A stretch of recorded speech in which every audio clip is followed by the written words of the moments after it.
That's why, Velile, and I said it when we started, that we have engaged Le Coq and said, you see, with the resumption of football, January is too fast. So they are doing all that they can do. And we have given surety that when the clubs goes out and play, they will be playing in Le Coq kit. That's a determination of doing this. And we must not just isolate incidents, because COVID had impact on everyone, even ourselves at our workplaces. That COVID impact, we felt it. People were not working. Who was going to produce that kit? Since the government has opened the economy, it's now possible. That's why, no one has planned for COVID. We could have done things better. I remember that when you get into negotiations with people, you have your own arrangements, you agree with the arrangements. But here the guideline was both FIFA and CAF fixtures. And initially, they said football will resume in January. And when was that change communicated to say now you can play in October, you can play in the other dates? It was only a month. Can you produce quality within a month? So we must be reasonable with our expectations. And we are so grateful to Le Coq Sportf that even within that short space of time, Bafana played with Le Coq, Banyana will play with Le Coq, under 17 will play with Le Coq. Are you concerned now you'll be seen as prioritizing men's football over women's football? Because if we were as journalists to go and capture the training of the women's teams, and they're still training in Nike, and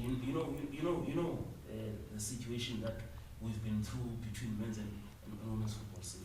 That notion must be dismissed with contempt it deserves. One, like I said to you, when it comes to official games, they will both play in the Le Coq Sportif kit. And two, it was just a question of Bafana having played before Banyana. If Banyana was to play before Bafana, they would have got the same things which Le Coq has done for Bafana. So we must also just think of the sequence before we come to that conclusion. Unless if one of you was going to say, no, but Banyana was playing before Bafana, and they played with Nike. Bafana comes and plays with Le Coq. So Bafana, unfortunately, in terms of the program, Bafana had to play before Banyana. And we're giving you assurance here to say, when they play in COSAFA there at Port Elizabeth, when they enter the field, it will be with Le Coq. And this is not even a new thing, Velile. We must clear it further that when Nike took over from Puma, there was that thing where you will still have teams using this for some time, and you introduce your interim kit, then you get your permanent staff.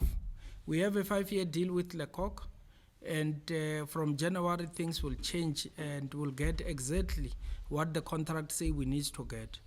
And I feel sorry for the...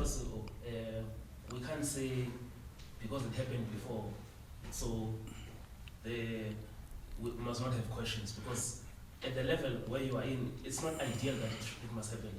Yes, it's not. If you start wearing a new kit, it must be a new kit everywhere. Mr. Velile, it's not an ideal situation, but we must not ignore the problems which the issues, outside issues, which were beyond anyone's control. We can't blame Le Coq, we can't blame the association, because no one has planned for this COVID. Yesterday, if you were listening to the chairperson of Morocco Solos, they were also impacted because factories were closed. So factories have just resumed, and you must also maybe just do a check as to how many factories have gone into liquidation during this COVID. So we as the association were saying we are happy, we are saving some jobs. We are happy we are contributing to the textile economy in that Le Coq will be producing locally here. But we are saying, yes, it's not an ideal situation, and it could have been avoided if COVID did not happen. Nobody planned for COVID. And I emphasize the gratitude for Le Coq, because within a short space of time, that Bafana kit and the out thing was done within 2 weeks. You can imagine the pressure. In fact, they are saying the employees at the factories had to work overtime to do that, because they were showing patriotism also. So we are happy with those good stories. I know sometimes we may want to look at this, but the major thing is we had a situation where the economy was paused totally. Nobody was working. So after resumption, and the fact that within 2 weeks they could do what they've done for Bafana, we are happy. It's not exactly what we want, But we are happy that they could come with an interim measures, and they will continue with those interim measures for our Banyana and all national teams. We are happy that they can do that.